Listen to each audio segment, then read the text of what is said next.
از امکانات حرفه‌ای و جذاب پلتفرم و اپلیکیشن ما یعنی اپلیکیشن بتایم وی آی پی میشه به دسترسی به نسخه دموی بازی‌ها، پشتیبانی اختصاصی 24 ساعته، امکانات ویژه مخصوص وی آی پی اشاره کرد.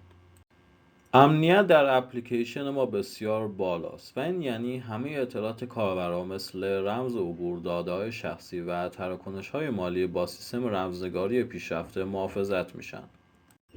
یکی از امکانات مهم دیگه اپلیکیشن ما ورود به این اپ بدون فیلتر شکن به شکل دو مرحله‌ایه.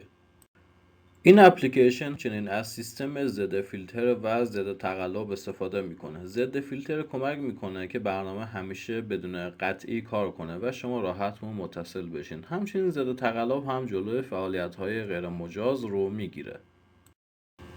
بریم نگاهی داشته باشیم به قسمت کازینوی آنلاین سایتمون و همچنین قسمت ورزشی اون. خب ببینید که ما بازی متنوعی رو برای شما ارائه کردیم و این بازی ها داره حالت دمو و سرگرمی هستن که میتونه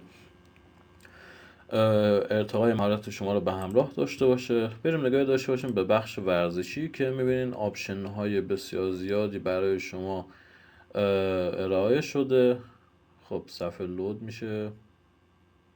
خب صفحه لود شد، می‌بینید که امکانات بسیار خوبی برای شما فراهم کردیم با جزئیات زیاد. همچنین اگه بر روی ورزش‌ها کلیک کنین تمام لیست ورزش‌ها برای شما میاد و میتونید با توجه به سلیقه‌تون شرط خودتون رو در هر ورزشی که دلتون میخواد انجام بدین.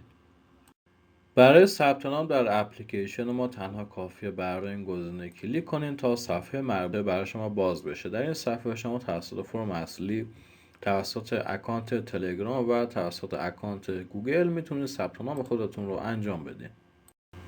بریم نگاهی داشته باشیم به قسمت بونوس ها. خب همونطور که مشاهده میکنیم ما بونوس های خیلی خوبی برای شما ارائه کردیم.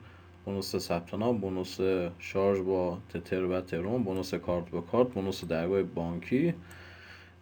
همچنین اطلاعات مورد نیاز رو برای شما اینجا گذاشتیم تا مطالعه کنین.